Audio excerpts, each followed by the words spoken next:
कालच्या तासिकेला आपण स्थलांतराचे बेरोजगारीचे कारण परिणाम उपाय पाहिले आहे. तर आजच्या तासिकेला आपण या मधला शेवटचा भाग शेतकऱ्याची आत्महत्या कारण परिणाम उपाय हे 3 प्रश्न पाहणार. तर आत्महत्या या संकल्पनेचा आपल्या सर्वप्रथम समाजशास्त्रामध्ये एमिल डर्कहॅम या समाजशास्त्रज्ञाने केला की आत्महत्या ही मानवाची शेवटची समस्या आहे. कॅन वस्त्र निवारा ही एक समस्या आहे. अनेक त्याच्या गरजा आहेत त्या पूर्ण होत नाहीत त्या समस्या आहेत. आणि या गरजा पूर्ण करण्यासाठी व्यक्ती अनेकावर हल्ले करतो, संवाद करतो, भांडणं करतो, वेगवेगळ्या पद्धतीचे वाद घालतो. हे झाल्या त्याच्या समस्या. पण बऱ्याच वेळा व्यक्ती स्वतःचाच शेवट स्वतः करून घेत असतो. ही झाली त्याची शेवटची समस्या की त्याच्यातून त्याचं अस्तित्व संपुष्टात येत आहे. तर एमिल डर्कहॅमने आत्महत्येची व्याख्या करताना असं म्हटलेलं आहे की प्रत्यक्ष अप्रत्यक्षरित्या व्यक्ती जेव्हा स्वतःला संपवून घेत असतो अशी कृती म्हणजेच आत्महत्या होय. म्हणजे प्रत्यक्ष अप्रत्यक्ष व्यक्ती जेव्हा स्वतःला संपवून घेत असतो मग ती कोणत्याही मार्गाने असेल, विष प्राशन करून, गळफास घेऊन, उडी टाकून, कोणत्याही मार्गाने असेल तर त्या क्रियेला आत्महत्या म्हणतात किंवा स्वहत्या म्हणतात. एमिल डर्कहॅमने अभ्यास 100 वर्षापूर्वी केला आणि आजच्या काळामध्ये रॉबर्ट मर्टन नावाच्या समाजशास्त्रज्ञाने या समस्येचं अध्ययन केलं. या 2 समाजशास्त्रज्ञांनी आत्महत्या व्यक्ती करतात आणि या एमिल डर्कहॅमने पुढे असं सांगितलं नाही की प्रत्येक समाजात आत्महत्या त्याच प्रमाणात घडत असतात. म्हणजे त्या काळात आत्महत्या घडत होत्या आणि आज घडत नाहीत असं नाही. तर आजच्या वाढत्या लोकसंख्येमध्ये आत्महत्येचं प्रमाण सारखंच आहे असं त्या वाक्यामध्ये म्हणायचं आहे. या पद्धतीने व्यक्ती स्वतःचा नाश करून घेत असतो. तर यामध्ये शेतकऱ्याच्या आत्महत्येचा एक प्रश्न नव्याने 1990 नंतर जास्त पुढे आलेला आहे. म्हणजे नवं आर्थिक धोरण आणि त्याच्यातून शेतकऱ्याच्या आत्महत्या वाढताना दिसत असतात. नव्या धोरणाच्या नंतर शेतकऱ्याच्या आत्महत्या वाढल्या, पण याचा अर्थ असा नाही की त्याच्या अगोदरही आत्महत्या नव्हत्या. त्या आत्महत्या कमी होत्या पण होत्या. तर यवतमाळ जिल्ह्यामध्ये चिलगाव नावाचं एक गाव आहे. त्या ठिकाणी 1984ला 25 एकर शेती असलेल्या शेतकऱ्यानं 2 मुलं, पत्नी आणि स्वतः चौघांची आत्महत्या केली आहे 1984ला. आणि त्याच्यानंतर असंख्य आत्महत्या करतात. आज आत्महत्येची सरासरी 4 आहे महाराष्ट्रामध्ये. विदर्भामध्ये शेतकऱ्याच्या आत्महत्येचं प्रमाण जास्त आहे. त्याला कारण अनेक आहे. तर अशा पद्धतीनं शेतकऱ्याची आत्महत्या का घडते आहे याच्यावर वर्तमानपत्रामध्ये लिहून येतंय, कथा कादंबरीवर लिहून येतंय, चित्रपट बनतोय, सिरियल बनतात. वेगवेगळ्या पद्धतीची माहिती आपण आपल्या वेगवेगळ्या माध्यमातून वाचत असतो आणि ही माहिती आपल्याला त्या विषयासंबंधीचं नॉलेज देत असते. आणि मग ती माहिती घेऊन आपण त्या समस्याला सोडवण्याचा प्रयत्न करत असतो. तर या समस्याला नेमकं कारण काय जबाबदार आहे हे आपल्याला याच्यातून समजणं गरजेचं आहे. तर याच्यामध्ये यवतमाळमधला एक माझ्यासारखाच एक प्राध्यापक आहे दिनूभाऊ वानखेडे नावाचा. त्यांनी शेतकऱ्याच्या आत्महत्येवर त्या परिसरातला अभ्यास करून एक कविता लिहिली आणि ती कविता असं म्हणत असते, करार झाले मदार झाले, करार झाले मदार झाले, लहानशे आयुष्यावर कितीतरी वार झाले, आयुष्याच्या वळणावर अनेकांनी ओळख नाकारली, स्मशानात आता गोळा सारे गाव झाले, असं तो म्हणतो.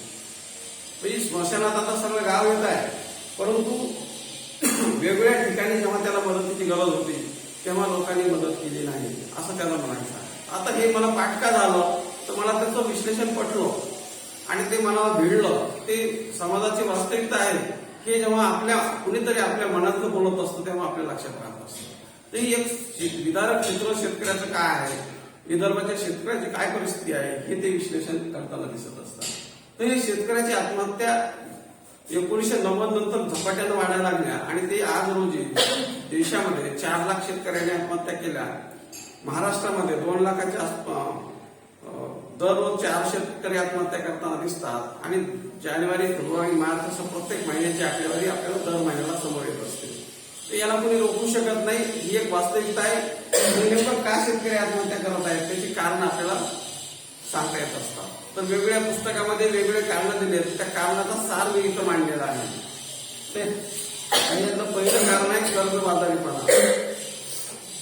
म्हणजे शेतकरी आत्महत्या का करतायत तर त्याचा सगळ्यात जास्त कर्जामध्ये तो बुडलेला आहे. म्हणजे आमच्या मराठवाड्यामध्ये शेतकरी आत्महत्या कमी करतात कारण त्यांना बँकाच कर्ज देत नाही. कर्ज नाही म्हणजे त्याच्या डोक्यावर बोजा नाही म्हणून तो मोकळा आहे. परंतु विदर्भामध्ये कर्ज देणाऱ्या बँका खूप आहेत, पतसंस्था आहेत, खाजगी बँका आहेत, सरकारी बँका आहेत. त्याच्यामुळे काय झालं की त्याच्यावर कर्ज आहे आणि त्याला कर्जाचा खूप मोठा बोजा आहे आणि त्याला वाटतं की माझ्यावर 2.5 लाख कर्ज आहे, माझ्यावर 1.5 लाख कर्ज आहे, माझ्यावर 1.25 लाख कर्ज आहे. कारण त्याचं उत्पन्न 70-80 हजाराचं आहे आणि त्याचा खर्च 50,000 रुपये आहे. आणि मग त्याचा खर्च उत्पन्नाचा मेळ बसत नाही, कर्ज काही तो वापस करू शकत नाही आणि परिणामी त्याच्या मनावर एक ताण येत असतो की बऱ्याच वेळा विजय मल्ल्यासारखा मोठा उद्योजक असेल, अदानी अंबानी सारखा उद्योजक असेल, यांच्यावर हजारो कोटीचं कर्ज आहे परंतु आत्महत्या ते करत नाही. परंतु या लोकांवर कर्जबाजारीपणाचा खूप मोठा ताण आहे. मी पेपरला एक बातमी वाचली होती, त्याच्यामध्ये असं आहे की एका आदिवासीने आत्महत्या केली आणि सकाळी बँक मॅनेजरच्या घरी लोक गेले तर ते लोक त्याचे पैसे परत करत आहेत की ते माणूस मेला तरी ते पैसे गडबडीने परत करत आहेत. माणूस मेल्यास पैसे द्यायची गरज नाही ही वास्तविकताच त्यांना माहित नाही, पण ते घेऊन गेले. त्यांना वाटलं बँकवाला पुढचं विधी करू देतो का नाही. म्हणजे इतका साधेपणा या लोकांमध्ये आहे आणि परिणामी त्या असलेल्या 1.25 लाखाचं, 50,000चं, 1.5 लाखाचं ते खूप मोठं टेन्शन घेतात आणि स्वतःला संपवून घेतात. दुसरी गोष्ट आहे की सिंचनाचा अभाव. म्हणजे भारतामधल्या शेतकऱ्यामध्ये, महाराष्ट्रातल्या एकूण शेतकऱ्यामध्ये फक्त 16% शेतकरी बागायती शेती करतात. बाकीचे सगळे शेतकरी, 84% शेतकरी हे कोरडवाहू शेती करतात. कोरडवाहू शेती म्हणजे एकच पीक, दुसरं पीक नाही. आणि कोरडवाहू शेतीमध्ये उदरनिर्वाह होत नाही, पूर्ण कुटुंबाची गुजराण होत नाही आणि परिणामी उत्पन्न कमी. 2 पिकामधल्या एक पीक गेलं तर दुसरं पीक येतं. बऱ्याच वेळा आमच्या हातात एकच पीक आहे. यावर्षी तुम्ही पाहिलं असेल की सगळं पाण्यामध्ये वाहून गेलं. म्हणजे सगळं सोयाबीन पाण्यामध्ये गेलं, मूग तर आलाच नाही, उडीद आलाच नाही, सोयाबीन पाण्यामध्ये वाहून गेला. आणि दुसऱ्या पिकामध्ये जर त्याला काही भेटलं तर भेटलं, नाही तर भेटत नाही. म्हणजे विदर्भात मुळात एकच पीक घेणारे लोक आहेत, महाराष्ट्रामध्ये एकच पीक घेणारे आहेत. सिंचनाचा अभाव आहे. जर सिंचन वाढलं तर आत्महत्या कमी होऊ शकतात. परंतु सिंचनासाठी सर्वांपर्यंत त्या सुविधा केल्या नाहीत.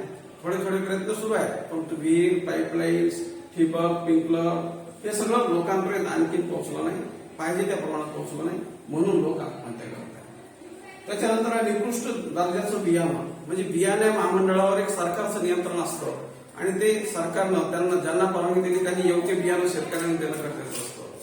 म्हणजे दरवर्षी वर्तमानपत्रामध्ये आपण पाहत असतो की कापसाचं बियाणं खराब निघालं, ज्वारीचं बियाणं खराब निघालं, सोयाबीनचं बियाणं खराब निघालं. तर याच्यामुळे काय होत असतं की शेतकरी हजारो एकरची शेती करत असतो आणि ते बियाणं उगवलं, त्याची उगवण क्षमता कमी असेल किंवा त्याची उत्पादन क्षमता कमी असेल किंवा बऱ्याच वेळा उत्पादन क्षमताच नसते, त्या कापसाला बोंडच लागत नाही, कापूसच लागत नाही, तर मग काय फायदा. म्हणजे असं बियाणं असतं आणि परिणामी शेतकऱ्याची फसवणूक होत असते. पुन्हा दुसरी गोष्ट आहे सततची नापिकी. म्हणजे शेतकरी आत्महत्या का करत आहे तर नापिकीमुळे करत आहे. तर नापिकी काही एका वेळची नाही. म्हणजे मी लातूर, सोलापूर, उस्मानाबाद या परिसरामधला भाग पाहिला की शेतकऱ्यांनी 3 वर्ष सलग पेरलं नव्हतं. लातूर, सोलापूर, उस्मानाबाद, पंढरपूर या भागामध्ये तिथं पाऊसच पडत नाही. काही 3 पाऊस पडले तर पुन्हा 4 महिने पाऊसच पडत नाही. आणि मग रब्बीचा आघाताच्या वेळी त्यांना वाटतं रब्बी करू, रब्बीच्या वेळी वाटतं आघात करू, आघाताच्या वेळी वाटतं रब्बी करू, असं चक्र फिरत राहतं. आणि प्रसंगी त्यांनी 3 वर्ष शेतीच पेरली नाही लातूर भागातल्या शेतकऱ्यांनी. ज्या भागामध्ये शेती 3 वर्ष पेरली जात नाही ते लोक कसे जगतात, कशाच्या भरोशावर जगतात, हाच एक मोठा प्रश्न आहे. ही अशा पद्धतीच्या सततची नापिकी, मग ती नापिकी ओल्या दुष्काळामुळे असेल नाही तर कोरड्या दुष्काळामुळे असेल, तर अशा पद्धतीची सततची नापिकी महाराष्ट्रामध्ये, राज्यामध्ये, देशामध्ये असल्यामुळं शेतकरी दारिद्र्य आहे, त्याला कंटाळून आत्महत्या करत आहे असा परिस्थिती आहे. त्याच्यानंतर आहे नैसर्गिक आपत्ती. म्हणजे एक तर सध्याचं जे क्लायमेट चेंज झालेलं आहे, हे क्लायमेट चेंजचे इफेक्ट वेगवेगळे आहेत. तुम्ही पाहत असाल की सध्या डिसेंबर, जानेवारी हे थंडीचे महिने आहेत, पण आणखी थंडी आलीच नाही. तर थंडी कधी येते? मार्च मध्ये येते. म्हणजे याचा जे निसर्गाचा समतोल आहे बदललेला आहे. म्हणजे थंडीचे महिने मार्च, एप्रिल निर्माण झालेले आहेत, बदल होऊन. तसं पावसाचे जे महिने बदललेले आहेत. पाऊस कधी पडेल, काय पडेल याचा समतोल बघायला दरवर्षी मार्च मध्ये पाऊस पडत आहे. म्हणजे अशा पद्धतीने निसर्गामध्ये बदल झालेला आहे. अति पाऊस किंवा अति दुष्काळ, पाऊसच नाही. म्हणजे याचा परिणाम काय झाला? शेतीच्या उत्पादनावर, शेतीच्या मशागतीवर झालेला आहे, शेतीच्या दिनचर्येवर झालेला आहे. आणि त्यामुळे शेतकरी याला कंटाळून आत्महत्या करत आहे. की दरवर्षी मार्च मध्ये पाऊस पडतो आणि शेतकऱ्याचा गहू, हरभरा, कांद्याचं बी हे जी पिकं प्रकर्षण रब्बीमध्ये असतात हे सगळे जमीनदोस्त होतात आणि मग परिणामी शेतकऱ्या कंटाळून त्याचं जे सगळं स्वप्न असतं त्याच्यावर चालवून असतं आणि त्याचं स्वप्न भंग पावतं, ते आत्महत्या करताना दिसत असतो.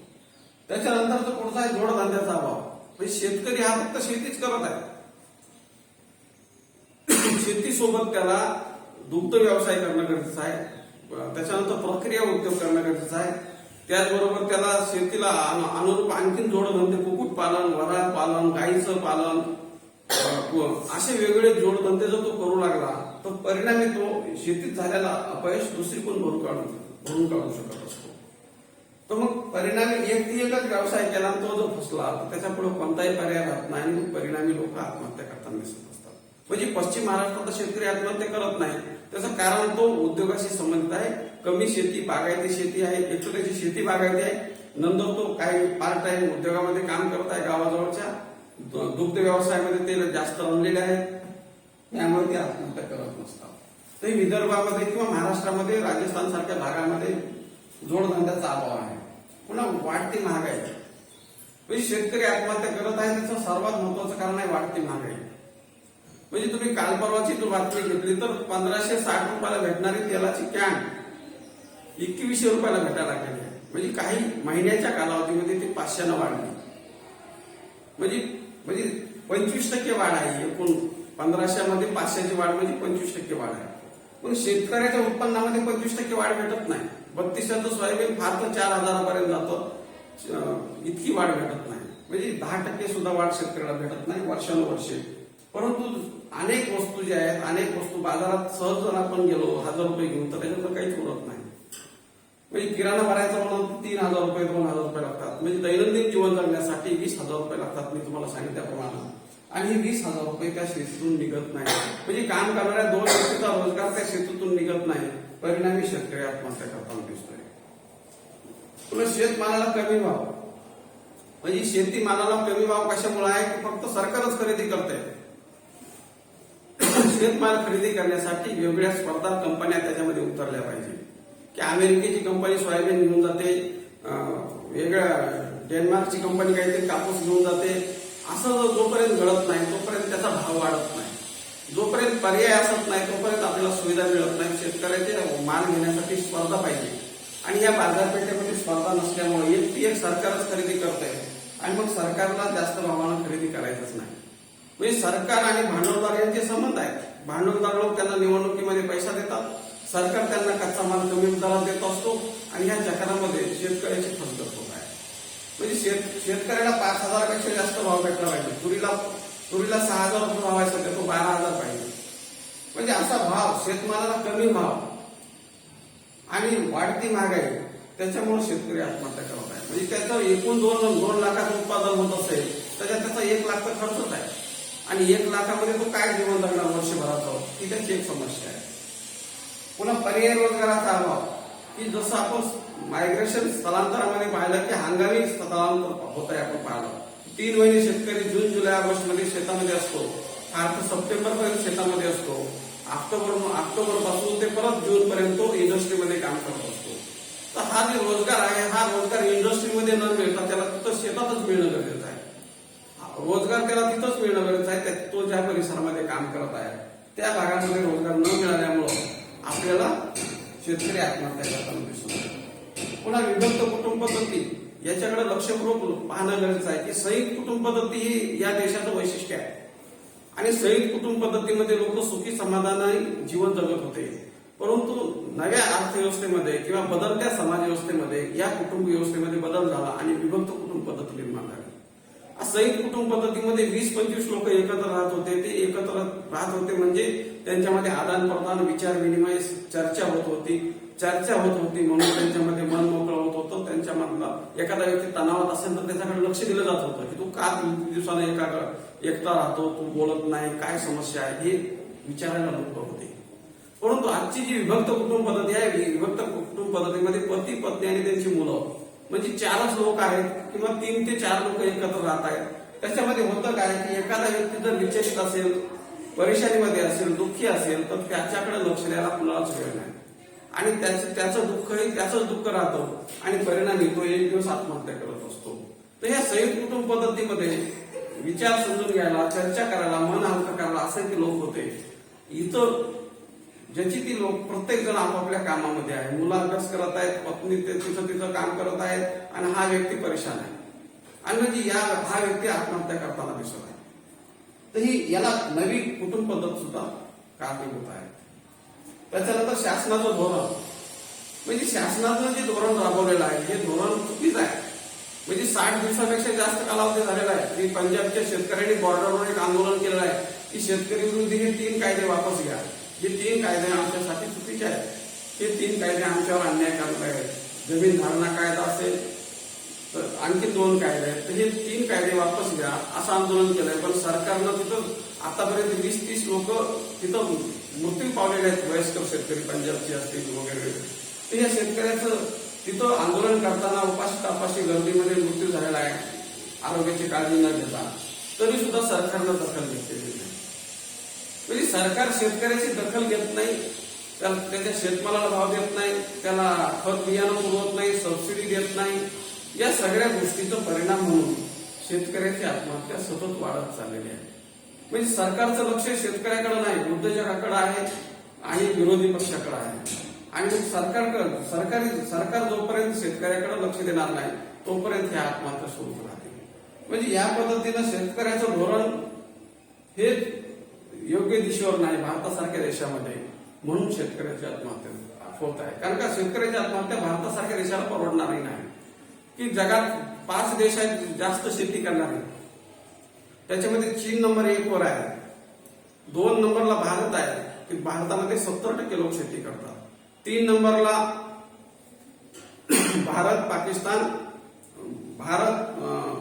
चायना नंबर 1 ला आहे. 2 नंबरला भारत आहे. 3 नंबरला इंडोनेशिया आहे. 4 नंबरला ब्राझील आहे आणि 5 नंबरला आणखी एक देश आहे. हे सर्वात जास्त शेती करणारे देश आहेत. आणि ह्या देशाचा जोपर्यंत विकास, म्हणजे थोडक्यात मूळ अर्थव्यवस्था शेतीची आहे आणि शेतीचं उत्पादन वाढल्याशिवाय देशाचं उत्पादन वाढणार नाही. म्हणजे शेतीतून मिळणारा जे भांडवल नफा आहे तो 18% आहे. म्हणजे एकूण जीडीपी शेतीतून येणारा 18% आहे. तो जोपर्यंत 38% 40% होणार नाही तोपर्यंत या देशाचा विकास होणार नाही. जर असं करायचं असेल तर शेतीचा पायाभूत विकास करणं गरजेचं आहे. आणि सिंचनात्मक शेती, ठिबक शेती वगैरे या नव्या प्रयोगाचा वापर करणं गरजेचं आहे. त्याच्यातून 30 ते 40% पाण्याची बचत होत असते. तर शेतकऱ्याची आत्महत्या म्हणजे काय सांगून शेतकऱ्याच्या आत्महत्येची कारणं सांगा असे 10-12 कारणं किंवा 15 कारणं 20 पण सांगता येतात. तर तुम्ही मुद्दे सुद्धा या पद्धतीने मांडा. त्याच्या मुद्द्याच्या तासिकेला पण शेतकऱ्याच्या आत्महत्येचे परिणाम होतो. हा व्हिडिओ आवडला तर लाईक करा, शेअर करा. धन्यवाद.